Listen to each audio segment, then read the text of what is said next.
Vamos lá então, já passamos pelo reconhecimento eletrocardiográfico das taquiarritmias, já passamos pela FA, a arritmia mais nobre que a gente tem, passamos pelo Flutter, a arritmia equivalente com as similaridades. Vamos para uma terceira taquiarritmia. Repare o quadro da Raimunda que resolveu embarcar num cruzeiro marítimo à procura de um novo amor. A exemplo da Genese, a sua amiga que conheceu o atual marido num cruzeiro no ano passado, ela também acredita nas armadilhas do destino. Ainda no primeiro dia, diante de toda aquela gente bonita, ela se emocionou e palpitou. No entanto, essas palpitações pioram e a tripulante começa a se sentir muito mal, necessitando do atendimento. O navio tem que ter aportado, então, para completar o atendimento e realizar um elé da paciente. Imagina lá as pessoas revoltadas, o que essa paciente está fazendo, o navio parar, como se fosse mágica. O médico que atendeu, ao olhar o eletro, optou por uma conduta que resolve prontamente a arritmia sem qualquer medicação. Raimunda se impressionou, não tinha mais dúvida, esse era o amor da sua vida. E aí, então, que situação romântica, hein? Olha só, numa situação como essa, o traçado eletrocardiográfico foi este e a pergunta que fica é qual é o diagnóstico. E vamos com tudo, galera, porque a essa altura eu quero que você faça o diagnóstico aqui comigo com tranquilidade, mesmo que você que é um cardio-hater, tem o cardio-lover e tem o cardio-hater, eu sei que você é, mas vamos lá. Então, primeira coisa, avalie aqui comigo, intervalo RR, ele é menor do que 3 quadradões? É sim. Então existe uma taquicardia? Existe sim. A gente vai entender aqui o que é mais dentro desse traçado. Segunda pergunta, existe alguma onda P precedendo o QRS? Não tem. Rafael, tem uma coisa aqui meio estranha, a gente já vai entender já o que é isso, mas uma onda P organizada aqui antes do QRS, nós não temos. Terceira pergunta, observe aqui comigo, existe alguma onda batendo de quadradão a quadradão em dente de serra de Flutter? Não temos. Quarta pergunta, QRS estreito alargado, e estreito, então não é um ritmo que venha do ventrículo, ele vem de cima. Quinta e última pergunta, intervalo entre as ondas R, Re ou irregular? Reparem, é um reloginho, é regular. Então, qual é a arritmia que vem de cima, que não é FA, que não é Flutter e que não é nenhuma outra que a gente conheça? Não é sinusal, não é atrial, tá a arritmia que vem de cima. Nós estamos diante da famosa taquicardia supraventricular ou, para os íntimos, ataque supra. Beleza? O que a gente tem que saber quando a gente fala de ataque supra? Galera, vem aqui comigo, ó. De forma bem direta, quando a gente fala de arritmias que vêm dali de cima e que não são nenhuma das outras, a gente tem 2 grandes mecanismos que levam a essa ataque supra. Vamos entender isso aqui. A gente pode ter um mecanismo de reentrada, como a gente vem conversando até agora. A gente falou de reentrada no átrio, múltiplos circuitos, um macro circuito no Flutter. A gente pode ter agora um circuito de reentrada que se forma aqui junto ao nó atrioventricular. E a gente também pode ter um circuito de reentrada que se utiliza de um caminho auxiliar, de um caminho extra, de uma via acessória, que a pessoa nasce com ela, que a pessoa desenvolve e que ela acaba utilizando essa via acessória para fazer o estímulo caminhar. Então são 2 tipos. O primeiro tipo que a gente vai começar a marcar, que é o mais importante, responsável por cerca de 70% dos casos, é ataque supra por reentrada no nódo atrioventricular, a famosa ataque supra por reentrada nodal. Essa taquiarritmia, ela é típica de mulheres jovens. Então você vai ver tipicamente no teu consultório, mais ainda no PS, geralmente uma arritmia que bate muito rápido, 160, 170, 180, às vezes 200, é uma palpitação bem grosseira mesmo, é bem rápida mesmo, tá? E esta taquiarritmia chegando uma paciente que relata que se estressou, que teve algum evento mais importante na vida dela, brigou mais. No exemplo ali foi dado uma paixonite, uma emoção que houve ali dentro do navio, ou seja, algum gatilho aconteceu e deflagrou. E o que acontece? Na hora em que esse estímulo ele nasceu ali do nosso sinusal, ele vai passar pelo átrio ventrículo, na hora em que ele vai caminhar, essa pessoa normalmente ela tem 2 vias pelas quais esse estímulo pode descer para o feixe de His e o sistema Purkinje ali. Como que ele pode descer ali? Ele pode descer pelo que a gente chama de uma via alfa e ele pode descer por uma via que é a chamada via beta. Tudo bem? E o que acontece? Quando você tem 2 caminhos, vamos pensar assim, quando você tem 2 estradas, por mais cuidadas que essas estradas sejam, um asfalto bom, um caminho bom, por melhor que elas sejam, Elas são diferentes. Uma é um pouco mais rápida do que a outra. Uma tem um asfalto melhor, uma tem menos radar, uma tem menos quebra, uma é mais rápida do que a outra. Então isso aqui acontece. A condução do estímulo tende a ser mais rápido em uma via do que em outra. Agora, na cardiologia tem uma coisa interessante. Aquela via que conduz mais rápido, ela tende a se repolarizar de uma forma mais lenta. E o que isso quer dizer? Conduzir, ela conduz rápido, mas na hora em que vem um outro estímulo para passar por ela, ela ainda está se repolarizando, ela ainda está no seu período refratário e ela demora mais tempo para estar apta a um novo estímulo. Ficou claro isso? Então vamos pensar o seguinte, na hora que o estímulo ele nasce e ele vai caminhar, imagine que esse estímulo ele nasça de uma extrasístole, de um ponto, uma extrasístole atrial, um foco isolado, pimba, nasceu ali do ato, pei, foi. Na hora em que ele nasce aqui, ele não nasceu lá do nódo sinusal e ele vai caminhar por uma dessas duas vias, ele acaba pegando de surpresa. Se ele tivesse vindo do nó sinusal, ele não pegaria de ninguém de surpresa, não. Na hora em que ele nasce ali num foco qualquer, uma extrasístole, ele pega de surpresa. E aí ele tenta caminhar tanto pela via alfa quanto pela via beta. Só que o que aconteceu? Vamos imaginar o seguinte, a via beta normalmente é uma via de condução mais rápida, mas ela se repolariza lentamente. Então, como esse estímulo pegou de surpresa a via beta não estava preparada. O estímulo não consegue passar pela via beta. Qual é o resultado? O estímulo passa a descer pela via alfa e vai descendo, vai pela via alfa, vai descendo, até que num determinado momento a via beta já está pronta. E o estímulo gosta mesmo de passar pela via beta. E na hora que ele encontra a via beta aberta ali para ele, a via beta plena para ele, ele volta por essa via beta e ele forma exatamente um culpado. Opa, peraí, voltou. Vamos voltar aqui. Ele volta ali por aquela via e ele faz para a gente ali exatamente um circuito de reentrada, que vai ficar aqui.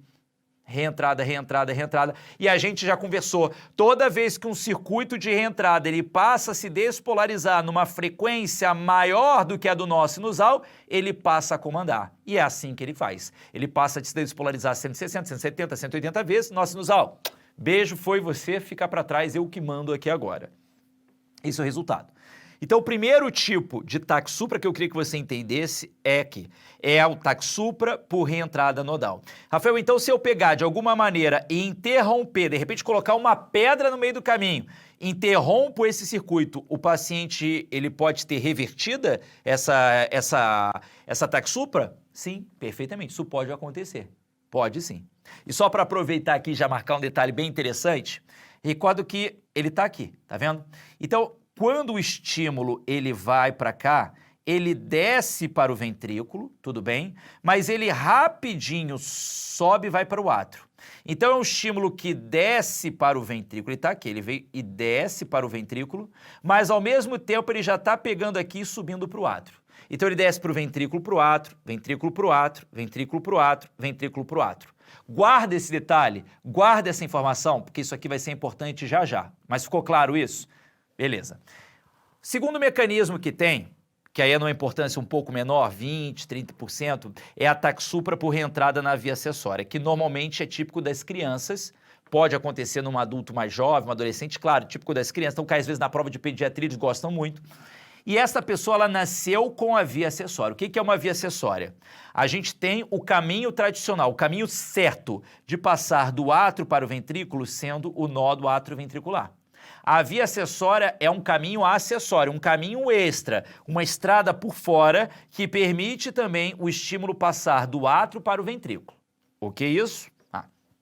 Então, vamos imaginar aqui o que vai acontecer normalmente. Vamos botar mais uma vez um estímulo que surpreenda essas vias. Vamos botar aqui, a via acessória, ela é como a via beta, ela conduz rápido. Só que todo mundo que conduz rapidamente, para se repolarizar, se repolariza lentamente. Lembrou disso? Então vamos botar que o paciente tomou um susto, ingeriu café, fez uma extrasístole e esse batimento pega de surpresa a via acessória. Ele gosta de caminhar por aqui, mas ele pega a via acessória no que a gente vai chamar então de período refratário. Opa, então o que ele faz? Ele vem, ele caminha aqui pelo sistema His-Purkinje, beleza, bacana, ele vem, e aí ele vai caminhando pelos miócitos, vai caminhando aqui, até que num determinado momento, chegando aqui próximo no finalzinho, ele encontra a via acessória já fora do seu período refratário. Quando ele encontra essa via acessória fora, essa via acessória agora está livre. Ela, opa, adoro passar por aqui. Ele vai e passa, e ele vai fazendo seus circuitos de reentrada. A partir do momento que esse circuito de reentrada passa a se despolarizar mais rápido do que o nó sinusal, a gente já viu. Beijo, tchau, ritmo sinusal, esse circuito de reentrada passa a ser o determinante.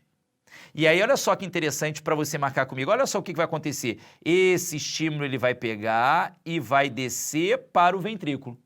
E aí, ele também vai subir, só que para ele subir e passar para o átrio, ele demora mais. Para ele conseguir chegar ao átrio, ele vai demorar mais do que foi no caso anterior, na ataque supra reentrada nodal. Ficou claro isso? Então, lá era direto. Ventrículo átrio, ventrículo átrio, ventrículo átrio. Agora é ventrículo, depois átrio. Ventrículo, depois átrio. Ventrículo, depois átrio. Ficou claro isso? Show de bola. Então, com isso, a gente entende as duas principais taquiarritmias. Ah, e o traçado? Eu vou falar do traçado, mas eu só quero que você entenda agora que existem as duas. Daí vem a pergunta, né? Primeiro, entendendo que o paciente tem um ataque supra, o traçado genérico a gente não viu. Vou até mostrar um detalhe de como você pode diferenciar uma da outra, mas ataque supra você já sabe diagnosticar. Tem alguma forma, veja o seguinte, não na hora da ataque arritmia, nessa hora já foi, um abraço, mas teria alguma forma de saber que o meu paciente já nasceu com uma via acessória? Imagina o seguinte, eu não quero que um adolescente foi fazer judô e ele fez um ataque supra lá durante a atividade. Aí você fala assim, poxa, fez um ataque supra. Será que a gente não poderia ter identificado isso antes? Ele foi para a Olimpíada, ele foi para o Pan-Americano. Será que a gente não poderia ter identificado? Ele é um atleta competitivo. Poxa, poderia. Quer ver uma coisa? Como é que é o eletro da avaliação dele pré-participação? Aí, pô, ninguém fez. Pô, devia ter feito. Porque talvez nesse eletro assintomático, em ritmo sinusal, você poderia ter encontrado alteração que diz assim, essa pessoa nasceu com via acessória, tá? Como que seria isso então? Como é que eu sei que o paciente tem, como é que eu sei que existe uma via acessória? Vamos entender isso aqui, galera? Vamos, que é muito bacana de entender, muito legal. Acompanha aqui comigo o raciocínio. Pensa agora, não numa pessoa que tem um estímulo que nasceu antes do tempo. Pensa agora comigo numa pessoa em que ela está em ritmo sinusal. Então o estímulo está nascendo lá do nó do sinusal. Ficou claro isso? Esse estímulo ele vai descer, ele pode passar pelo átrio, como ele pode passar pelo ventrículo. Lembra que ele pode passar tanto pelo nó do átrio ventricular, quanto ele pode passar pela via acessória. Lembra que a gente já conversou que a via acessória é uma via de condução rápida? Então o estímulo passa aqui, ele vai, opa, e desce. É um escorregador ali para ele, ele já vai direto ali. Já vira um escorregador ali para ele. Pensa o seguinte, então o estímulo ele vai, vrum, e vai direto. Então ele vai do átrio para o ventrículo diretamente. Cadê o sistema His-Purkinje aqui para caminhar? Não tem. Então esse estímulo aqui, ele começa a ser passado de miócito a miócito. E a gente sabe que miócito não sabe conduzir nada de estímulo. Até que num determinado momento, deu tempo do estímulo descer pelo nó ventricular e ele pega e desce. Qual é a repercussão do eletro? Tá aqui. Mostra aí para mim, Rafael, dá para entender isso? Dá. Às vezes é um conceito que, para quem não gosta de cardiologia, é de outro mundo. Você vai escutar essa expressão e falar, meu Deus, coisa difícil. Não é nada difícil. Precisa alguma hora, alguém só com uma calma te explicar isso aqui e você entende. Olha só o que está acontecendo. O estímulo nasceu do átrio, do nó sinusal, e passou diretamente do átrio para o ventrículo. Do átrio para o ventrículo, do átrio para o ventrículo. Ficou claro isso? Qual é a onda que avalia a despolarização do átrio? É a onda P. Olha ela aqui. Quando o estímulo passa pelo ventrículo e despolariza o ventrículo, ele se chama como? QRS. Olha o QRS aqui. Repare uma coisa, não existe mais aquele PR normal que a gente conhece, onda P, bate aquele papo com o nó ventricular e depois o QRS. Não tem mais isso. Agora é onda P, QRS. É isso. É onda P, que agora é um em seguida do outro, porque o estímulo veio direto do átrio para o ventrículo. Você percebeu isso? O PR, ele é curtinho, ele é estreito. E para completar, na hora em que esse QRS começa, repara esse início do QRS. Você está vendo que ele tem uma barriga aqui? Ele não é um QRS que vem e vai diretamente lá para cima. Ele é um QRS que faz uma ascensão mais larga e lenta para depois seguir. Você viu isso? Essa barriga, ela tem um nome. Ela é chamada de onda delta. E para pensar o que aconteceu. Esse estímulo que desceu pelo ventrículo ele foi conduzido de miócito a miócito. E miócito não sabe conduzir. Miócito alarga QRS quando conduz. Só que depois o estímulo desce pelo His-Purkinje que sabe. Aí ele volta ao normal. Ele volta ao normal. Apiculado, estreito, amplo, ele volta ao normal. Percebeu isso?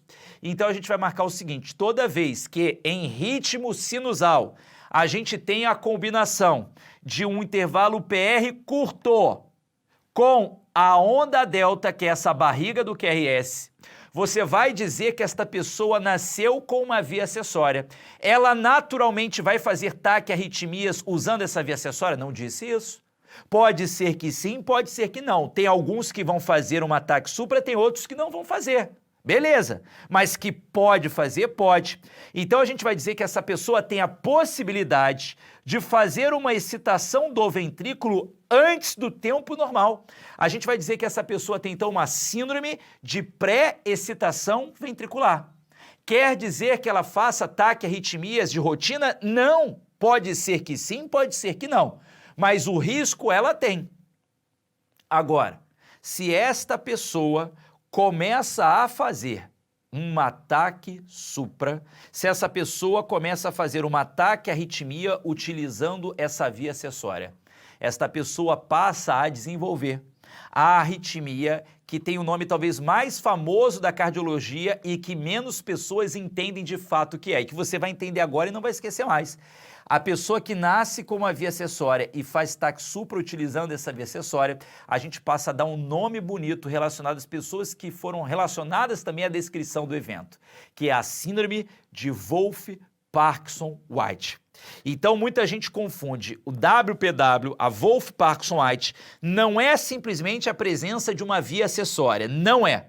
É a pessoa que tem a via acessória e que faça ataque a arritmias utilizando esta via acessória. Nós chamaremos então de Wolff-Parkinson-White, Wolff-Parkinson-White, Wolff-Parkinson-White. Beleza? Tranquilo isso. Fechamos aqui, é a WPW, é a Wolff-Parkinson-White. Não esqueça disso. Vamos com tudo, vamos com tudo, vamos com tudo aí, galera. Então, porque vamos guardar o seguinte, a partir de agora, eu já sabendo identificar uma ataque supra, sabendo que existem dois mecanismos, entendendo como reconhecer uma via acessória, cabe agora a gente marcar qual é a conduta com essa ataque supra. Então a gente tem uma reentrada nodal, a gente tem uma reentrada na via acessória, a gente tem duas arritmias. Vamos pensar o seguinte, primeiro, se houver uma instabilidade hemodinâmica, o que é incomum, já que normalmente essas ataques supras são paroxísticas, elas vêm, vão embora, vêm, vão embora, vêm, vão embora, vêm, vão embora, elas não costumam levar à estabilidade, mas se levassem, elas seriam submetidas a uma cardioversão. Uma cardioversão ali intermediária entre o flutter e ataque supra, 50 a 100 joules, normalmente 100 joules sendo uma boa dose para reversão, ok? Só que o comum é que esta pessoa chegue palpitando, incomodada, com desconforto, mas ainda com estabilidade hemodinâmica. E aí, nesse caso, se ela está estável, vamos pensar aqui, primeira coisa que eu posso fazer é algum tipo de manobra que alenteça a condução pelo nódo ventricular, fazendo um estímulo a uma reação vagal. E essa manobra, ela existe. Essa manobra é conhecida como manobra vagal. A manobra mais clássica que a gente tem é a manobra de compressão com estimulação do seio carotídeo. Essa é uma forma de fazer. O problema é que em pacientes idosos, pacientes com histórico de doença aterosclerótica, sopros carotídeos, esses pacientes existe sempre um risco maior, pacientes mais velhos, mais idosos, de você acabar desgarrando um êmbolo, um trombo e acabar sendo deletério para essa paciente. Então, existem outras formas. Por exemplo, existe compressão de glóbulo globular. né, compressão, só que o efeito pode ser muito rápido para algumas pessoas, fazer uma hipotensão muito grave, né, de uma hora para outra e ser desconfortável. Toque retal é uma possibilidade, existem pessoas que passam por reação vagal durante o exame de toque retal, só que, imagina, é inviável, imagina uma pessoa que chega a palpitando e fala assim, agora faremos um toque retal, a pessoa fala assim, esse médico tá maluco, né, esse médico tá maluco, então... A compressão serocarotídea é boa, mas tem suas limitações. A do globo ocular também, toque retal também. Então, uma que você pode fazer é uma manobra, né, com uma manobra de valsalva, fazendo a pressão contra um punho cerrado, e você pode induzir também, sem deixar o ar escapar, uma manobra vagal também. Poderia fazer algum tipo de estímulo vagal aqui também. E aí, ao fazer a manobra vagal, vamos dizer o seguinte, a condução ela fica alentecida. Isso quer dizer que a arritmia vai ser revertida? Não. A maioria das arritmias você não vai conseguir reverter. Porém, se a pessoa está batendo a 180, você começa a botar ela para bater a 120. Isso já dá uma melhora no conforto. E além disso, se o eletro de repente está meio confuso, você está em dúvida, ao diminuir a frequência, as alterações do eletro ficam mais claras e você consegue ter um diagnóstico mais seguro de que é um ataque supra, tudo bem? Então, normalmente você começa com a manobra vagal, só que na maioria das vezes não vai reverter. Na questão, provavelmente quando se diz que reverter um ataque supra sem nenhum tipo de medicamento, é provável que tenha um médico feito uma manobra vagal, a gente entende isso. Mas não é comum reverter não, beleza. O que eu vou fazer agora? Veja só, a gente pode pegar e usar alguma droga que seja inibidora do nódo atrioventricular. Ah, Rafael, a gente já conversou aqui sobre algumas delas, né? A gente conversou sobre beta-bloque, a gente conversou sobre antagonistas de cálcio, a gente conversou sobre digital, não é? É. Ah, então eu poderia usar alguma dessas drogas para fazer essa inibição, concorda? Ah, verdade, eu poderia, só tem um detalhe.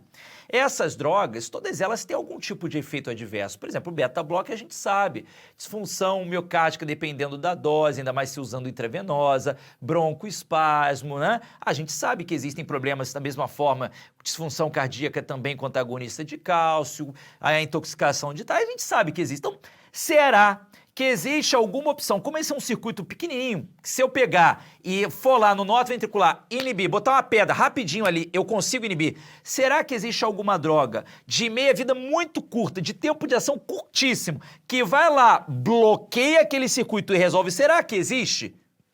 Existe. E eu tenho certeza que você conhece. Se fala muito dele do ACLS para quem já fez. E essa droga é não vai falar a amiodarona, hein? É a adenosina, uma droga em que você faz em bolos, dose inicial de 6, dobrando para 12 miligramas numa segunda, e a adenosina, ela tem a capacidade de bloquear ataque supra, na hora que ela bloqueia, interrompe o mecanismo de reentrada, reverte a arritmia. É a grande droga que a gente faz para os pacientes com TAC supra. Beleza? É a grande droga, é a grande possibilidade que a gente pode fazer. Beleza, inclusive em alguns casos com estabilidade já existe a permissão até de você fazer de tão boa que é a droga e com um tempo de ação mais curto. Você quer ver uma coisa? Sabe qual é o grande efeito que a adenosina dá? Além de dar um flush, uma vermelhidão, a adenosina ela leva temporariamente a uma assistolia, porque ela interrompe, ela trava e o paciente para os batimentos. E essa sensação ela é descrita como uma sensação de morte iminente. E você deve avisar o teu paciente porque dá um desconforto. Ele fala assim, doutor, parece que veio um caminhão no meu peito, a coisa que eu vi a luz no fim do túnel, mas já voltei. É uma sensação meio estranha que alguns pacientes relatam. Então você deveria apenas alertar para ele que isso pode acontecer. Cuidado com o que você vai dizer, né? Porque às vezes a pessoa meio insensível fala assim, olha só, vou fazer uma medicação, você vai achar que vai morrer, mas não vai. A pessoa já olha, espera aí, que isso, doutor, vou achar que eu vou morrer e não vou, calma aí. Né? Vai que eu não volto, né? E já viu a volta dos que não foram? E aí, doutor, vai que eu vou e não volto, né? Então, peraí. Calma lá, vamos com calma aí. Então, você vai falar, olha só, pode sentir uma sensação meio estranha no peito, um certo desconforto, mas passa, fique tranquilo.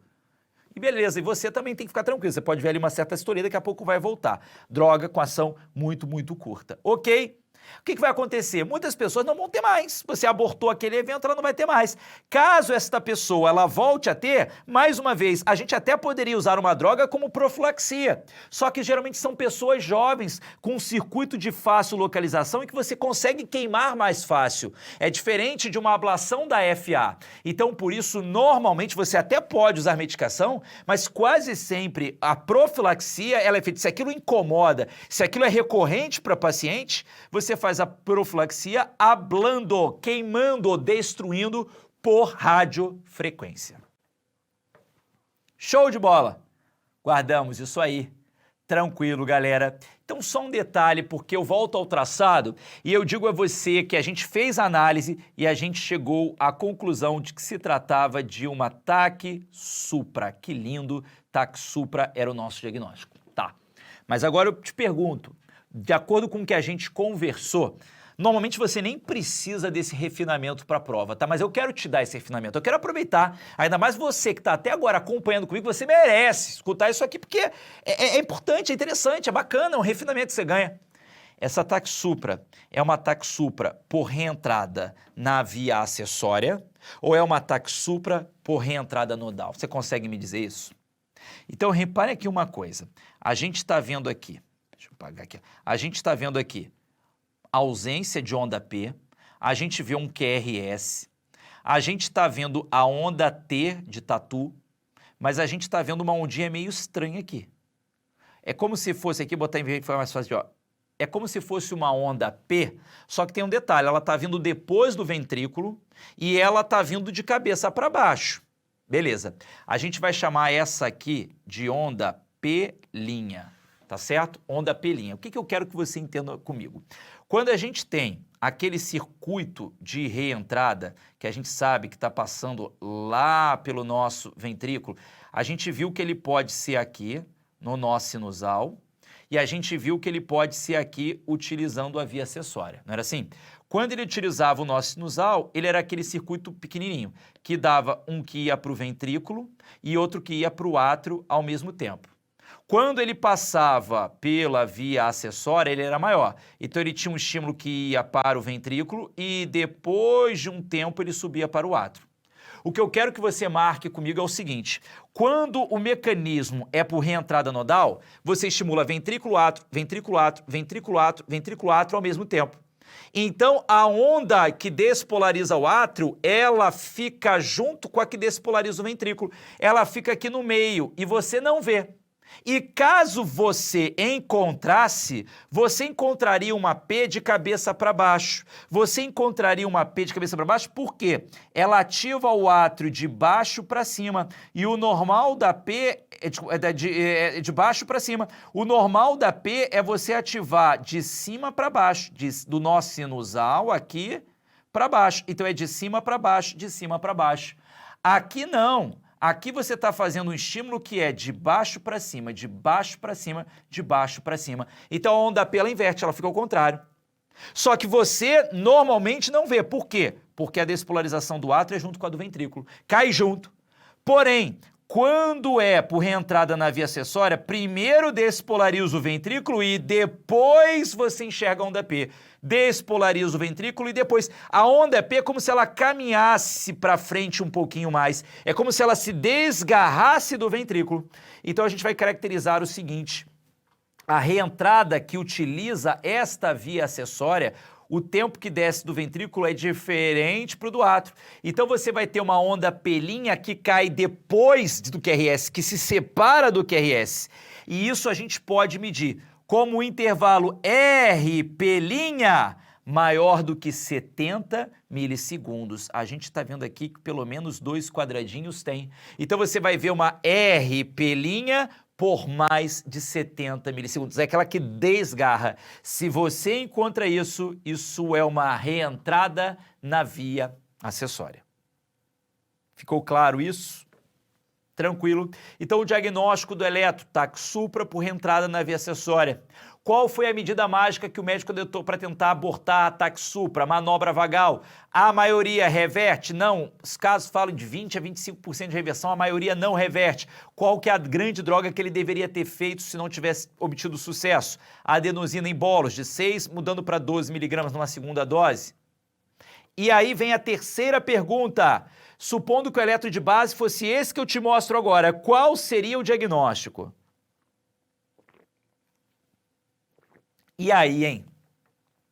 O eletro de base, eu vou selecionar aqui, eu vou destacar a parte mais importante do traçado para você perceber. Repare uma coisa, eu vejo um PR curto, eu vejo um PR, a onda P coladinha no QRS, e eu vejo também uma barriga no QRS aqui, ó. Eu vejo aqui uma elevação do QRS, um alargamento do QRS. Isso é a onda delta. Então eu percebo que esse meu paciente ele tem um PR curto com uma onda delta. Ou seja, eu saberia que esta paciente, se eu tivesse feito um eletro dela prévio, eu saberia que ela já tem uma via acessória, ela tem uma pré-excitação. E como ela faz TAC supra utilizando essa via acessória, eu estou aqui até autorizado a dizer, olha, a senhora, dona Raimunda, tem WPW. Ela, o que é isso, doutor? É o lobo que treme de branco, né? O Wolff Parkinson White, o lobo branco tremedor. É a Wolff Parkinson White, a WPW, a senhora tem aí. O que? Ah, então tá, doutor, com esse nome, isso é grave? Não, vamos controlar isso aqui. Então, vamos lembrar, se só tem uma via acessória, a gente vai parar com a arritmia agora. O que a gente vai fazer mais para frente? A gente vai fazer um estudo eletrofisiológico, vou descobrir lá onde fica o circuito de reentrada da senhora. Ah, meu Deus, o que é um circuito? Cuidado na hora que você for falar. Então, eu vou descobrir onde é o ponto certinho da arritmia da senhora, e aí a gente vai destruir aquilo ali, né? Às vezes você fala que vou queimar, fala assim, isso dói, doutor, né? Não, calma, a senhora vai estar sob sedação, analgesia, fique tranquila. Explicar para ela, né? Porque a paciente fica preocupada de fato com todo o sentido. E aí você vai falar para ela, ó, então a senhora tem Wolff Parkinson White. É por isso que houve toda essa palpitação aí, essa batedeira. Tudo bem? Tranquilo? Vamos com tudo! Bora, galera! Bora pro nosso caso 4. Tá faltando uma arritmia importante aí que a gente não viu. Sim, nas TAC arritmias. Rafael, é parada cardiorrespiratória? Não ainda. Vocês vão ver isso ainda com a gente. Por enquanto, estamos nas TAC. Mário, de 58 anos, foi internado na coronária após ser submetido a uma angioplastia percutânea há 8 horas por conta de um infarto importante da parede anterolateral. Durante o plantão, no entanto, Mário passa a apresentar hipotensão e o seguinte traçado no monitor. Lembra quando a gente conversou na aula de síndrome coronariana aguda, do infarto agudo do miocárdio? Lembra que a gente falou que a história não acaba no momento que você resolve a obstrução? Você mantém esse paciente em unidade coronariana, geralmente por pelo menos 48 horas para avaliação, porque ele pode fazer complicações mecânicas, elétricas, álgicas. Lembra disso? Tá aí. É por isso que ele fica na coronária, porque esse paciente agora ele fez uma ataque arritmia e associada à instabilidade hemodinâmica. Grave pra caramba isso, é muito grave. E aí? Antes de você olhar o traçado, finge que você não está vendo aqui o traçado comigo, esconde ele aí. Pensa o seguinte aqui agora, se você tivesse que chutar um ataque arritmia, qual que você chutaria? Pensa aqui, ele matou, ele necrosou uma porção importante ventricular. Galera, ele matou o ventrículo. Aquele tecido necrosado morto isquêmico é um tecido que altera as suas propriedades e é propenso a mecanismos de reentrada. Então ele está fazendo uma reentrada onde? No ventrículo. E o ventrículo começa a mandar. Ele está fazendo provavelmente o quê? Um ataque ventricular. Agora, realmente, existe taquicardia RR menor do que 3 quadradões? Existe. Existe alguma onda P organizada antes do QRS? Não. Existe alguma onda F de flutter de quadradão a quadradão? Não. QRS estreito ou alargado? Rafael, QRS alargado é acima de 120 milissegundos, não é? É, mas não precisa. Você não vai ficar calculando em prova quadradinho, porque você não vai ver quadradinho. Você vai pelo jeitão, você vai pela cara. Então você está vendo que isso aqui é um ataque ventricular. Só um detalhe, hein? Mono ou polimórfica? Ah, V1 é diferente de V6, é poli. Não, Nanina, não. O que a gente combinou? Só vale olhar a derivação, só vale avaliar a morfologia dentro da mesma derivação. Então, em V1 é sempre mono, em V6 é sempre monomórfico. Então é assim que a gente vai guardar. É uma TV monomórfica. Eu te pergunto, SUS ou não sustentada? Ah, só tem 2 derivações, não dá para saber. Dá sim, meu amigo, minha amiga, porque tem estabilidade hemodinâmica. E aí, se tem estabilidade, a gente já sabe que ela é sustentada, é a TV monomórfica sustentada. É grave isso aí? Claro que é grave. Uma arritmia pós-infarto que leva hipotensão, é claro que isso é grave. Então tá marcado aqui. Cabe agora, então, a gente definir quais são as medidas terapêuticas indicadas para este quadro. Você já entende aqui comigo. Chegou isso aqui para você na tua frente, não é exatamente uma parada cardíaca, mas ataque ventricular com instabilidade, qualquer ataque arritmia com instabilidade é choque. Vamos chocar esse paciente, com certeza. Então, bora lá. Conversando sobre ataque ventricular, o que a gente precisa saber aqui, o que a gente deve marcar aqui, o que é importante caracterizar aqui. Vamos com tudo, então, vamos conversar sobre isso aí. Primeiro, entender o seguinte, lembra que a gente passa a chamar as extrasístoles de forma taquicardia quando a gente tem 3 ou mais extrasístoles consecutivas, não é? Então, a primeira coisa que o paciente pode ter em relação ao ritmo ventricular são as extrasístoles ou um ataque ventricular, mas que não se sustenta. Esse tipo de arritmia não é necessariamente maligno, pelo contrário. No paciente que não tem cardiopatia, isso muitas vezes aconteceu porque aconteceu algo ectópico, né? Pode ser até um susto, um estresse maior. O que a gente faz? Nada. Se começar a incomodar muito esse paciente, eu posso usar um beta-bloqueador para controlar essas palpitações, mais nada. Ponto.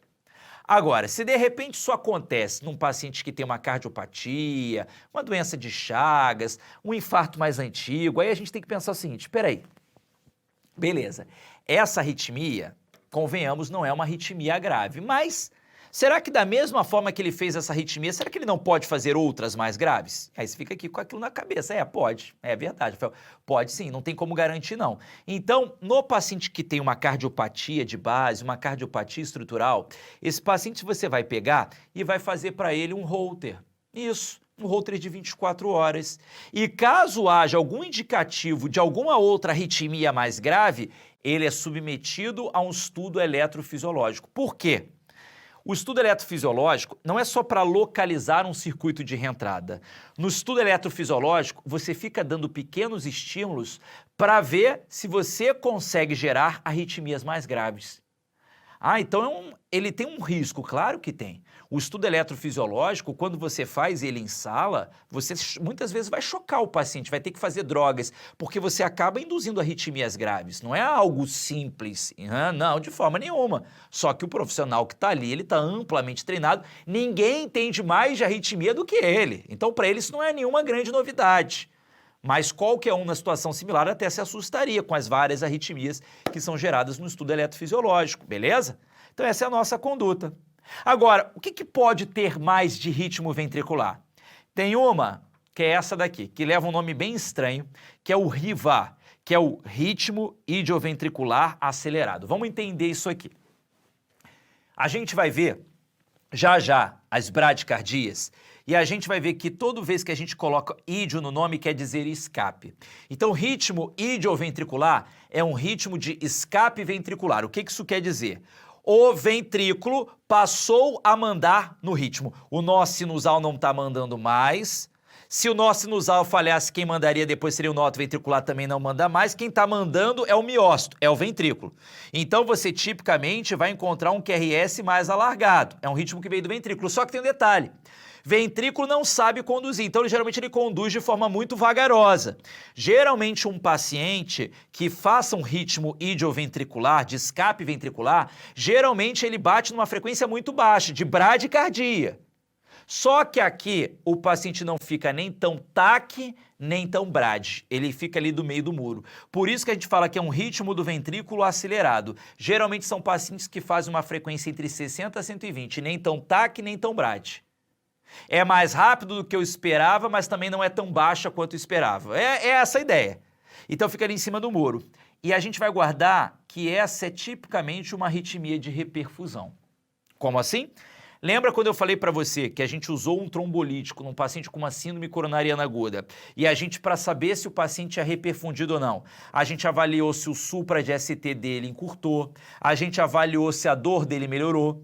Um critério que a gente pode ter também para saber se houve uma reperfusão miocárdica ou não é o aparecimento do ritmo idioventricular acelerado. Quando ele aparece, ele mostra para a gente que houve uma enxurrada de sangue entrando, um novo aporte, um estresse oxidativo por radicais livres de oxigênio, e isso leva a uma certa instabilidade que leva ao RIVA e que tende normalmente a melhorar. Então, nesses pacientes, é comum que a gente assuma uma conduta expectante. Se tratar vai ser a exceção, quando por um acaso isso levar a algumas outras manifestações. Do contrário, é apenas um indicativo, um alarme, mostrando que aquele vaso foi reperfundido, que aquele vaso foi reaberto. Tudo bem. Agora, pessoal, a gente conversa isso aqui tudo, a gente bate esse papo todo, é claro, para chegar ao ponto que mais importa, que é ataque ventricular sustentada. Aquela ataque ventricular que dura 30 segundos ou mais, ou vem associada à instabilidade hemodinâmica. O que a gente tem que marcar aqui, o que a gente tem que guardar aqui? A partir do momento que ela vem com uma instabilidade hemodinâmica, é choque, não tem conversa. É a cardioversão, uma cardioversão com 100 joules, ou a desfibrilação. Rafael, por que desfibrilação? Porque desfibrilação vai ser para parada cardiorrespiratória. O que a gente vai ver inclui a FV e a TV sem pulso, beleza? Aí sim, a gente vai ver isso já já. Então a FV e a TV sem pulso são aquelas que você desfibrila. Se for fora disso, se tiver pulso, é aquele paciente que você faz a cardioversão. Tudo bem? E com relação às drogas, a gente pode dizer principalmente que existem 3 grandes drogas que podem ser utilizadas. Uma delas você já sabe qual é, a amiodarona. Ah, Rafael, amiodarona, então dá para ser tratar, né? Dá para tratar as principais, dá para tratar FA, dá para tratar ventricular, dá para tratar ataque supra? Dá. Não é a melhor, porque ataque supra é melhor abortar com adenosina, mas dá. Dá para tratar flutter? Dá. Só que ela não é tão boa assim, o choque reverte, né, melhor, e aí butilida é melhor ainda, mas dá. Então, por isso que se fala que é a droga do clínico, porque dá para usar mesmo, com muita segurança para várias situações. A amiodarona é uma delas, agora ela não é a única. E aí, para a gente aproveitar e lembrar quais são as 3 principais, a gente sempre diz o seguinte: você pode até tratar de forma farmacológica, ok, tá mais estável, tá, não precisa chocar, ok. Mas saiba o seguinte, você vai estar sempre com, por mais que você use droga, que você use medicamento, você tem que estar sempre com as pás do teu desfibrilador muito próximas, na tua mão, se possível, para você ter que chocar caso esse paciente descompense. Você tem que estar muito, sempre próximo das pás desse desfibrilador, das pás. Então, você vai lembrar aqui das pás, você vai lembrar comigo da procainamida, da amiodarona e do sotalol, das pás do teu cardioversor desfibrilador. É muito comum que mesmo você tendo feito droga, você tenha que fazer essa reversão. Tudo bem? Então fica lembrando aí, procainamida, amiodarona, sotalol. Procainamida, amiodarona e sotalol. Belezinha, belezinha, belezinha? Então olha só, pessoal, tem só mais uma coisa que eu queria que você marcasse comigo, que é esse aspecto aqui, que é esse ponto aqui, que é o tal do CDI, que é do cardiodesfibrilador, o implantável. Qual que é a ideia aqui? Quando você resolve a arritmia de um paciente, pensa aqui comigo, beleza, você resolveu para ele na hora, salvei a vida dele, sensacional. Aí esse paciente vai para casa, só que em casa não vai ter, infelizmente, alguém de plantão para ele para salvar a vida dele de novo. E aí, chega daqui a 2 meses uma mensagem triste que ninguém quer ouvir, mas infelizmente acontece na prática médica. Se você for tratar de pacientes idosos, vai acontecer demais. Você recebe uma ligação dizendo, fulano não vai na próxima consulta, doutor. Ou então você olha na sua agenda, fulano era para vir e fulano não vem. Aí você fala assim, pô, às vezes na hora, num pensamento mais imediato, você fala assim, pô, fulano não tem compromisso, já foi difícil marcar a consulta dele, ele faltou. Calma, calma, liga para casa, vai com tato, pergunta com tato para a família, vai com calma, porque muitas vezes o paciente morreu. Pacientes mais críticos, mais graves, vão para casa, não voltam porque morreram, porque faleceram, infelizmente. E essa é uma situação que a gente pode vivenciar diante de ataque a arritmias. Aí você manda para casa e, infelizmente, doutor, ele não voltou porque ele faleceu.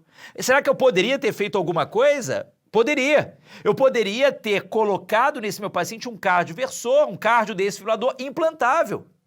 E como que eu poderia, então, qual que seria a ideia? Para quem que eu vou fazer isso? Então vamos entender uma coisa. O cardioversor, implantável, o cardiodesfibrilador implantável, ele tem indicação nesses dois cenários principais.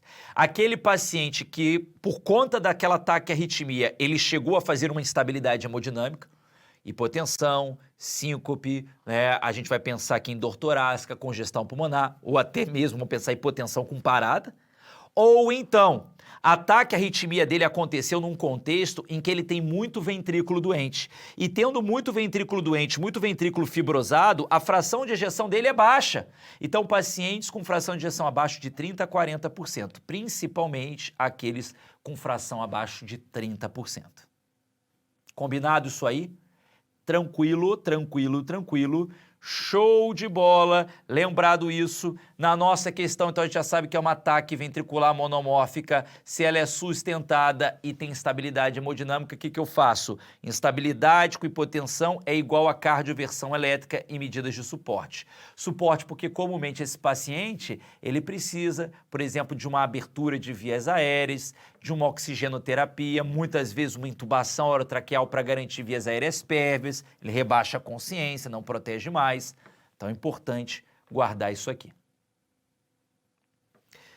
Tranquilo, galera? Foi aí.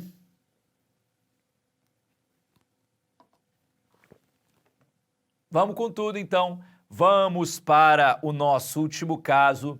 E ele tem tudo a ver com taquiarritmia. Tem sim. Só que ele traz a taquiarritmia numa visão um pouquinho diferente pra gente. Olha só, João, 22 anos, estuda engenharia, está na entrevista para o seu primeiro emprego em uma firma de construção civil. 22 anos. Diante de perguntas difíceis e embaraçosas, ele apresenta palpitações que são súbitas de uma hora para outra e bum! Ele cai no chão. E ele apresenta discretos abalos. A queda se deu enquanto ele ainda estava sentado e não foi precedida, não foi de nenhum mal-estar. De repente, enquanto o empregador contactava o serviço de emergência, a secretária trazia um copo de água com açúcar e um funcionário colocava uma caneta na língua para o jovem não enrolar. João foi recuperando o nível de consciência sem se lembrar de nada. Então, peraí, essa historinha, ainda mais quando tem abalo, as pessoas geralmente pensam em crise convulsiva. Aí na hora da crise convulsiva, pelo amor de Deus, tá acontecendo aquele desespero. Primeira coisa que tem que fazer é o quê? Proteger o paciente de autolesão, né, de não cair para bater com a cabeça, de se machucar. Colocar ele de lado, porque de repente ele pode broncoaspirar, então você protege a via aérea dele, mas nada. Negócio de colocar a caneta na língua, pelo amor de Deus, não vai fazer isso não. Como profissional de saúde, você não faz isso não. O leigo pode até pensar, mas vai que ele deglute aquilo ali, engole, aí é desgraça feita. Não, não tem essa história não.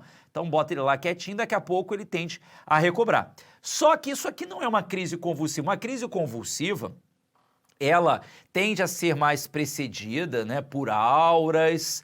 Já é um quadro um pouquinho diferente, por alguns tipos de sensações. Essa crise convulsiva ela tem algum histórico, e essa crise convulsiva, o paciente não recupera assim o nível de consciência, não. Ele geralmente volta letárgico. Tá, calma lá, tá muito rápido essa recuperação. Pum, desabou e daqui a pouco voltou. Isso aí não tem cara de crise convulsiva, não. Ao médico da ambulância que acabara de chegar, relatou apenas ter iniciado um tratamento para rinocinusite há 2 semanas e que é alérgico à penicilina. Vamos parar para pensar aqui. Quando um paciente chega para você, uma rinocinusite deve ter sido bacteriana, a ideia, e ele está tratando, e ele sabe que ele é alérgico à penicilina. Qual que é o grande tratamento? Pensando em estrépito, esses agentes mais bobos. Um macrolídeo, talvez, uma azitromicina, é uma opção. Vamos lá, a gente sabe que ele é alérgico à penicilina, esse dado fica na cabeça. Realizou o eletro que mostra ritmo sinusal, bacana, frequência de 80, legal, PR de 160. Ih, Rafael, não lembro mais. O PR, ele vai de 120 a 200 milissegundos. Então, peraí, tá normal. QT 480. QT vai normalmente até 440. Então, o intervalo QT, ele está alargado. QRS vai até quanto? 120 milissegundos. QRS tá bacana. Então fica aqui a pergunta para a gente. De acordo com o quadro apresentado, existe algum dado que aponte para uma condição mais grave? Olha só, gente. Isso aqui não é normal, não. Isso aqui não. Agora, como é que a gente vai encaixar? Como é que a gente junta isso ao dado que foi fornecido? Como é que a gente vai fazer a análise desse quadro, hein? Então vamos com tudo. E aí a gente vai pegar agora, vamos botar assim, a gente tem características do eletro, mas a gente não tem um traçado. Em contrapartida, a gente tem uma queixa clínica importante, a gente pode começar a investigação a partir dela. E é o objetivo desse caso. Porque a gente sabe que esse paciente, de uma hora para outra, ele sofreu o que a gente chama de uma síncope. E muito cuidado, a síncope, ela não é um quadro de crise convulsiva, a síncope não é um quadro de AVC, a síncope não é simplesmente uma perda de consciência. Guarda isso com todo carinho, porque esse é o ponto principal onde as pessoas mais se confundem. Na síncope existe sim uma perda de consciência, claro. É o clássico, aquela pessoa que está em pé há um tempão, por exemplo, essa imagem eu gosto muito, da guarda britânica montando lá a guarda e de repente apagou. Por quê? Nesta hora, a gente vai ter uma pessoa que tem algum problema e ela despenca. Só que essa pessoa, todo mundo vai ajudar e daqui a pouco ela fala, o que houve, o que aconteceu? Ela se levanta, porque é uma perda transitória da consciência e do tônus. E logo, logo esta pessoa recobra. Numa crise convulsiva, a pessoa perde consciência em determinados casos, mas ela volta letárgica. Num AVC, num quadro neurológico, esta pessoa, ela cai e ela, quando cai por conta do AVC, ela tem algum déficit neurológico, ela não reverte de uma hora para outra de jeito nenhum. Então a síncope é uma perda súbita e transitória, que a gente entende da seguinte maneira: por algum motivo, o cérebro deu um apagão. Por algum motivo rápido e transitório, parou de ir sangue para a cabeça. Ele apagou, daqui a pouco o sangue volta e reperfunde, ele volta também. É a doença do apagão, é a síndrome do apagão. E aí para pensar comigo, o nosso organismo, ele é repleto de mecanismos, principalmente do sistema nervoso autônomo, para que em qualquer situação de defesa, em qualquer situação de sobrevivência, você tem um mecanismo adrenérgico com vasoconstricção para encher os seus vasos com pressão e esses vasos jogarem o sangue para cima. Então você tem um mecanismo bom que faz isso com você. O que pode estar acontecendo então? Por algum motivo, o seu mecanismo reflexo pode não estar funcionando. De repente você pode ter uma desautonomia, de repente o paciente pode estar hipovolêmico, ou ainda, nesse mecanismo adrenérgico, além dos vasos, a gente tem a participação do coração. Então pode ser que a bomba, por algum motivo, esteja falhando. Então, ou é um problema reflexo ou é um problema cardíaco.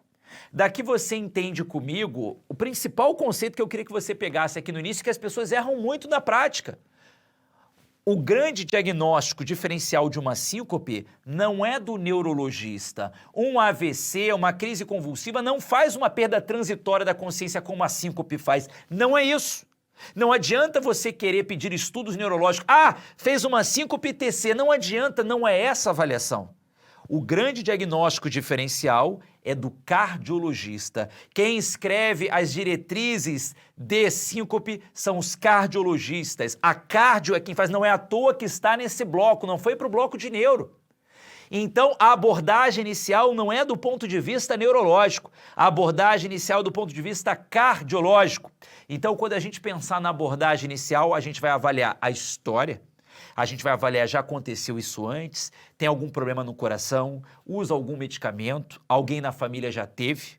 A gente vai examinar, existe algum indício de doença cardiorrespiratória, o exame neurológico, a gente faz, claro, existe alguma evidência de alguma lesão neurológica e a gente faz um eletrocardiograma. Existe alguma alteração mais grosseira nesse eletro que justifique a síncope que esse paciente teve?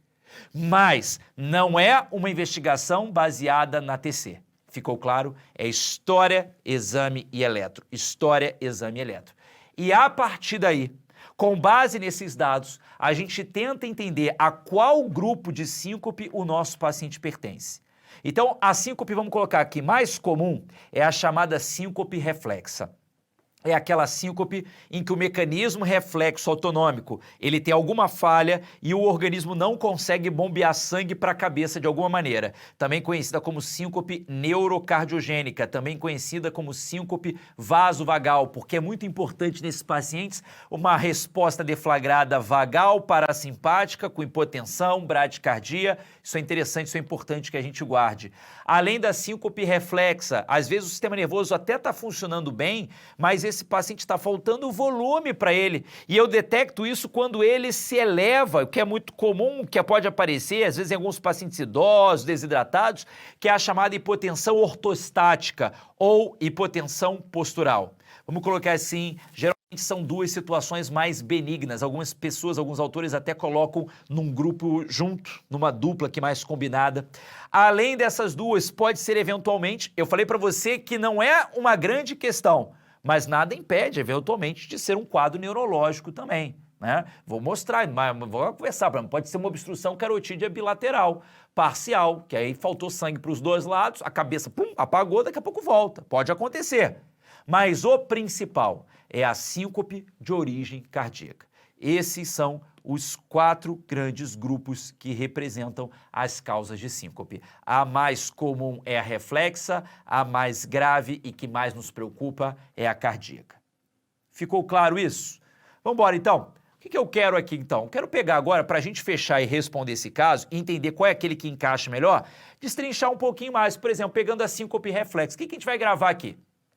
A síncope reflexa é aquela que normalmente é muito desvalorizada na emergência, muito desvalorizada no PS. Por quê? Como o paciente não tem uma doença cardíaca estrutural propriamente dita, essa pessoa ela tem uma síncope que vai acontecendo aos poucos e ela vai avisando.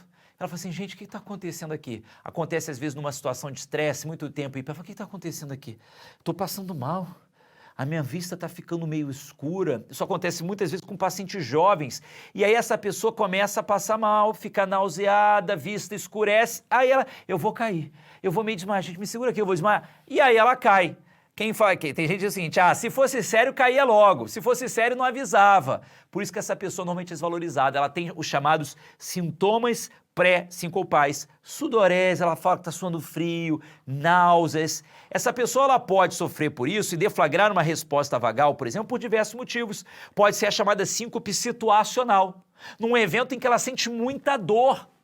Não sei se você já viu acontecer isso. Às vezes um colega seu, numa partida de futebol, isso a gente já viu até entre a gente em grupo, um colega que deu uma pancada, arrebentou o pé, quebrou o pé, foi até no nosso CPMed e passou mal. Porque ele passa, aí começa a brincadeira, o piti, pô, passou mal, quebrou, foi feia a contusão. Mas a dor é tão importante que ela deflagra uma resposta vasal com hipotensão bradicardia. Situação de medo, de estresse. Já vi situações como essa, né, por exemplo, de acadêmico que está fazendo algum procedimento e nunca fez aquele procedimento, está nervoso, você tem que acalmar, né?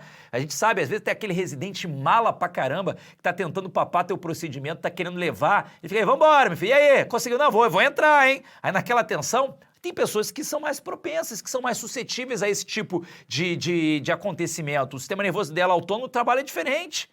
E aí eu já vi, por exemplo, lá, isso aconteceu com toda a calma do mundo, falei, não, olha só como é que você faz a punção, uma punção venosa. Aí tá lá, como é que faz? Aí a pessoa lá tá, como é que faz? Aí puncionou, tá tentando puncionar a subclávia. Quando vai tentar a subclávia, cadê? Olha, a subclávia aqui. E não, é artéria, sangue. Aí comprime. Aí essa mesma pessoa foi lá, foi tentar puncionar de novo, falei, vai com calma, agora você vai conseguir. Ai meu Deus, não vai conseguir, vamos lá. Ela tá fazendo tudo direitinho, mas acontece. Aí na próxima que ela foi, agora conseguiu, não sei, acho que pneumotórax. Ai, meu Deus, faz você. Beleza, vamos fazer aqui, né? Acontece, é o treinamento, né? Então a pessoa começou a suar frio, pediu para sentar, estava desmaiando, acontece. O que eu tenho que fazer com essa pessoa? Eu levanto as pernas dela para aumentar o retorno venoso, o retorno para o alto.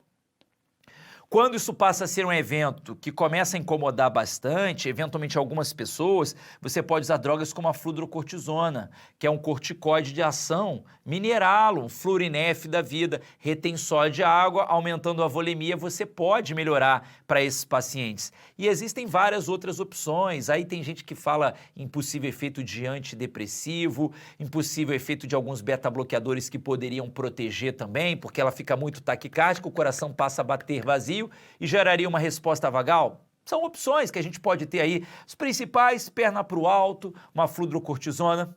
Pode ser uma situação que acontece que é a hipersensibilidade do seio carotídeo. Aquela pessoa que de manhã vai colocar uma gravata, colarinho apertado, esbarra, ela desmaia. Tem casos relatados do cinto de segurança, do ato de se barbear. Fez um estímulo próximo ao seio carotídeo, ela despenca.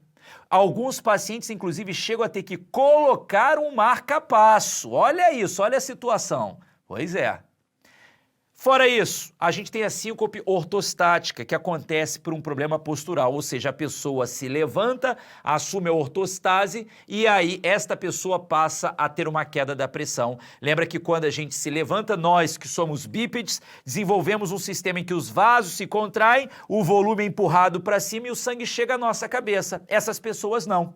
Por definição, são aquelas pessoas que têm uma queda da PA sistólica por mais de 20, ou da PA diastólica por mais de 10, uma queda acima de 20, uma queda acima de 10, após pelo menos 3 minutos de ortostase. Tem autor que fala, inclusive, 5 minutos.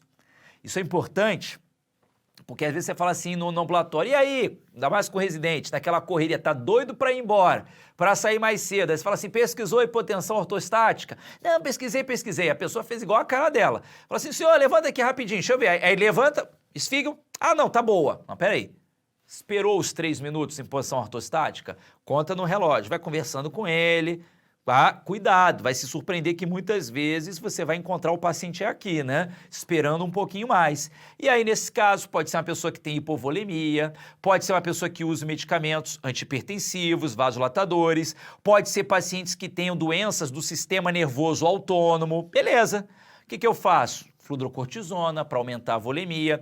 Existe uma droga que é uma droga vasoconstrictora, que a gente pode fazer ambulatorialmente, que é a midodrina, tá? Então também é uma opção que a gente vai ter. Não dá para usar adrenalina ambulatorial, mas dá para usar a midodrina, que teria também essa ação vasoconstrictora. Ok? O que é importante a gente guardar? Lembra que eu te falei? Tanto a síncope reflexa quanto a síncope ortostática são aquelas que normalmente são colocadas num grupo das chamadas síncopes benignas. Porque aqui não é um paciente que está infartando com uma estenose aórtica, é uma síncope mais benigna, de fato é. Ele pode até cair e bater com a cabeça no chão, mas é uma síncope mais benigna. E o que a gente tem que entender é que em ambas as situações, o diagnóstico ele é essencialmente clínico. Pela história, pelo exame físico e pelo eletro, descartando alterações estruturais pela eletrocardiografia, eu consigo chegar à conclusão. Qual é o exame que eu tenho que fazer para diagnosticar aqui? Avaliar a pressão arterial, colher história. Ponto. É isso. Rafael, não tem nenhum exame que eu faça, então? Obrigatoriamente não. Porém, olha o detalhe, porém, nos casos duvidosos, eu posso submeter esse paciente a uma situação de estresse em que eu exercite, em que eu force o sistema nervoso dele autônomo a trabalhar e aí eu vou verificar se ele está funcionando direito ou não. Para casos duvidosos ou para situações também de situação ocupacional, por exemplo, a pessoa trabalha como piloto. Gente, o piloto não pode ter uma síncope, porque eu passei mal com a altura. Então acabou, não é? Desculpa, mas a carreira aqui não vai servir para você, né? Porque a gente tem que tomar um cuidado. Então, a mesma coisa, o cara que trabalha com a troca de luz no poste, com a rede elétrica, e essa pessoa, a qualquer indício que eu tenho que descartar. E aí o teste que faz isso é o chamado teste da inclinação ou tilt test. Eu não faço de rotina, mas para situações especiais, em que eu submeto esse paciente subitamente a uma inclinação, mas ele está sob monitorização em um laboratório, em que eu vejo a pressão, em que eu monitorizo o eletro, eu monitorizo a resposta dele. E aí sim, eu avalio de forma muito mais acurada e com segurança para esse paciente se ele tem ou não alguma alteração. Eu posso avaliar a hipotensão postural, eu posso avaliar a parte carotídea dele, de resposta cardíaca, de resposta cronotrópica da frequência, aí é outra história. Fechamos isso aí, tranquilo. Além dessas, a gente também tem a síncope neurológica. A síncope neurológica, ela vai ter algum dado que fale a favor de uma manifestação neurológica. Doutor, eu apaguei e eu estava sentindo uma baita dor de cabeça, uma dor de cabeça de enorme intensidade. Beleza, tem que ficar atento. Eu tenho um sopro carotídeo. Você examinou, o paciente percebeu que ele tinha um sopro. Um sopro, até às vezes tinha até um frêmito. O paciente conta para você que ele tem sinais premonitórios, auras. Eu comecei a sentir um cheiro estranho e eu apaguei. Uma sensação visual estranha e eu apaguei. Aí sim, você tem, mas Rafael, então aí você disse que não podia ser. Não, eu falei que pode, mas o exame físico te direcionou para isso. Não é de rotina, você não tem que pedir TC para todo mundo por isso, mas te direciona. Aí você vai investigar melhor, porque eventualmente pode ser uma hemorragia subaracnoide. Play! De repente aquele sangue explodiu dentro de um aneurisma, aumento de pressão, faz um quadro de síncope, uma doença carotídea bilateral, 2 obstruções. Em casa ele está tranquilo, aí ele sobe os degraus da escada, 3 lances de escada, e aí acabou, falta sangue, pá, ele cai no degrau, daqui a pouco ele levanta, porque só faltou sangue momentaneamente. Enxaqueca basilar, o paciente tem um quadro de cefaleia e por ser no território basilar que define nível de consciência, o paciente apaga, depois ele volta, resolve, é um diagnóstico diferencial aqui também. Todas elas resolvem espontaneamente, é diferente de um AVC isquêmico, por exemplo. É diferente de uma crise convulsiva de fato. Beleza isso? E aí então chegou, vamos dizer assim, a grande estrela das síncopes, que é a síncope de origem cardíaca. Na síncope de origem cardíaca, você normalmente tem elementos que caracterizam para você maior gravidade. Alguns chamam isso de uma forma padronizada como as regras de São Francisco, ou as regras que definem gravidade na síncope, com maior chance de complicações na síncope. E dentre essas regras, a gente tem algumas que são fundamentais de serem guardadas. Por exemplo, aquele paciente que tem uma síncope de uma hora para outra. A síncope reflexa, eu te falei. A pessoa fala, eu tô passando mal. Ai, meu Deus, me dá um lenço, eu tô suando frio, eu vou desmaiar. A minha vista tá escurecendo, eu vou desmaiar. Beleza, essa é a reflexa. A síncope cardíaca é como na questão de uma hora para outra, tava tudo aí, pei, caiu. Ou então pós-exercício, porque o exercício aumentou a demanda miocárdica. Ao aumentar a demanda, o coração não deu conta, faltou sangue para a cabeça. Palpitações prévias, a pessoa fala assim, olha, eu caí sim, e a única coisa que eu lembro, a última coisa que eu lembro é que meu coração começou uma batedeira. Isso é indicativo de fez um ataque à arritmia. A pessoa que já tem uma cardiopatia estrutural, a pessoa que tem, por exemplo, eu já tenho estenose aórtica, será que foi dela? Pô, claro! Vou pensar em quê? A pessoa que tem um eletro alterado, alterações várias, como a gente já viu várias delas, que podem sujeitar essa pessoa a uma arritmia cardíaca. O que eu vou pensar? Como que eu vou pensar na causa? Aí você vai fazer o seguinte, você vai dividir comigo. Quanto mais idoso é o paciente, mais chance de ser uma situação grave. Geralmente um fator de prognóstico ruim são os pacientes idosos, principalmente a partir dos 60 anos. Jovem atleta, por exemplo, é outra história. Então, jovem atleta, do que eu penso, do que eu tenho que lembrar? A grande causa de síncope e morte súbita no atleta: cardiomiopatia hipertrófica. Aquele paciente que normalmente tem uma obstrução septal e durante a sístole ele faz uma obstrução do trato de saída. Não é isso? A típica apresentação de um sopro sistólico, nesse coração contrai, fica mais vazio, obstrui, aproxima o septo hipertrofiado do folheto da mitral e a obstrução ela acontece. Clássico. O que a gente lembra da síndrome de Wolff-Parkinson-White acontece em pacientes jovens que nascem com AV acessória. Pacientes que por algum motivo têm o QT longo. A gente vai ver aqui, eu vou marcar com você agora na questão, o paciente é QT longo. O QT longo, ela pode ter nascido com aquele QT longo, beleza, mas ela pode ter perfeitamente também acontecido uma medicação que ela usou e que levou a ter um QT longo. O paciente pode ter usado alguma medicação ou nasceu com um QT longo. Aí quando ele tem QT longo, ele faz uma arritmia mais grave ventricular. Porém, quando ele tem mais de 45 a 50 anos, entra quem? Infarto. Entra doença valvar aórtica, particularmente a estenose, obstrução ao fluxo, então existe um baixo débito. Um BAVT, que a gente vai conversar ainda hoje, o bloqueio atrioventricular total. No BAVT, a gente tem uma bradicardia muito importante, e isso leva a um baixo débito, leva a uma síncope também. Então são situações que a gente vai caracterizando e que a gente vai marcando e que podem, então, definir um paciente mais grave. Na nossa questão, por exemplo, o nosso paciente tem um QT longo. Foi dito para a gente um QT de 480 milissegundos. Ele tem um QT longo. Se ele tem um QT longo, galera, a gente tem que partir daí. Afinal de contas, hoje, quando o indivíduo tem um QT longo, que tipo de problema você acha que levou a esse distúrbio? Quando você encontra um paciente com QT longo, vou te dizer, por uma forma curiosa, Às vezes fala assim, o caso do MED, poxa, mas é muito bom quando só tem questão. A questão é boa, mas o caso do MED, além de exercitar o teu raciocínio, esse caso do MED ele tem um valor muito grande aqui. Ele aparece nas questões. Inclusive esse caso que eu estou te mostrando caiu igualzinho do último ano aí da USP. Era tão engraçado que o caso tinha um paciente com o mesmo nome, que era o João, e o problema foi igual. Olha isso. O caso clínico foi igual à questão da USP. O caso clínico já tem algum tempo. É bacana quando a gente vê isso acontecer, acertar até o nome do personagem é demais, né? Mas acontece, a gente fica muito feliz. E o que eu vou pensar então quando o paciente tem a síndrome do QT longo? Galera, vamos começar a organizar aqui. Primeiro, a gente pensa, por exemplo, nas causas.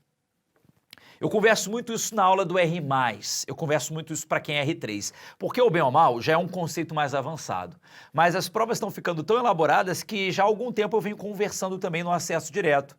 E eu gosto de guardar aqui em ordem alfabética as principais causas que já caíram e que são importantes da gente saber.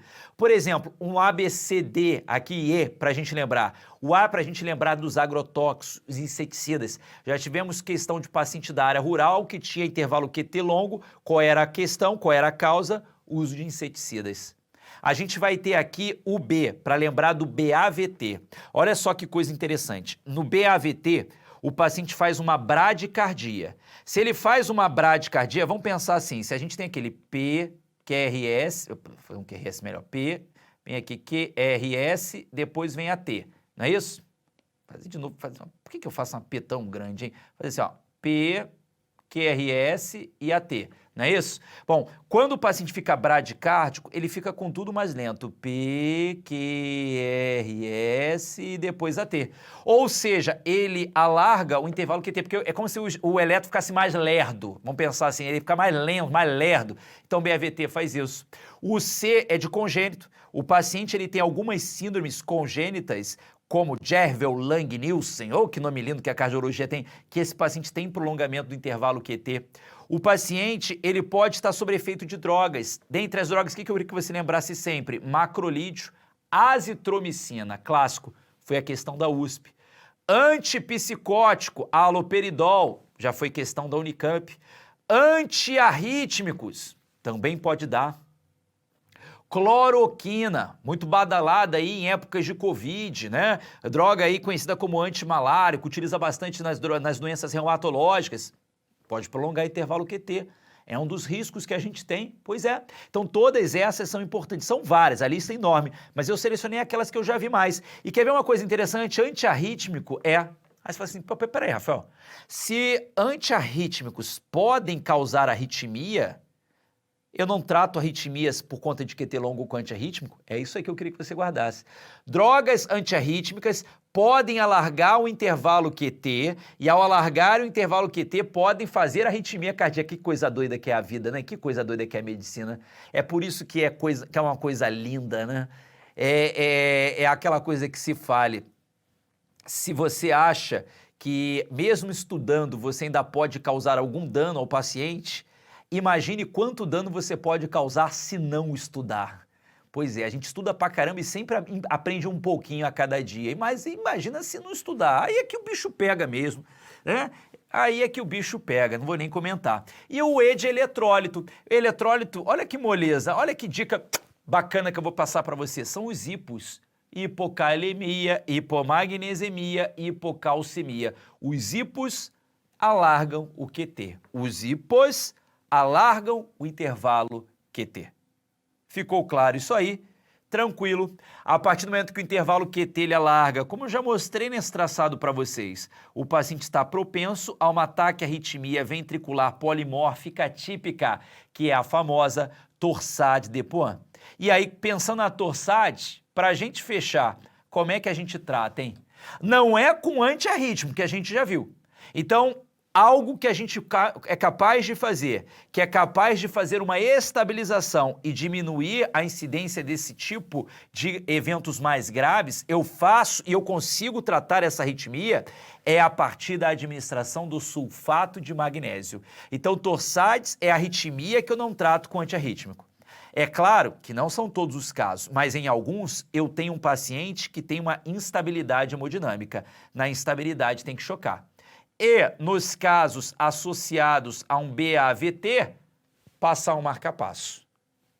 Sendo que as bradiarritmias, incluindo o BAVT com marca-passo, são os temas é o tema do que a gente vai ver na continuidade junto com as bradiarritmias e parada. Aí é outra história.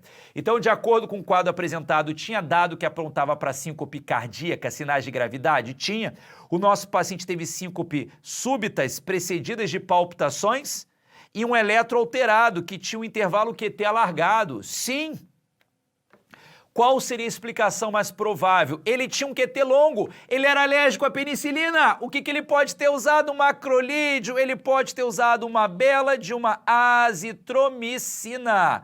Tá aqui. Então isso pode ter explicado o QT longo. Né? Então, é só uma azitrozinha rapidinha, né? A gente sempre corre um risco, é sempre bom a gente estar certo disso, né? Então a azitromicina lembra bem aí. Fechado, meus amigos? Ó, beijão aí pra vocês. Até o nosso próximo encontro. Vamos com tudo aí no estudo das arritmias, hein? Tema importante. Valeu, fica bem aí.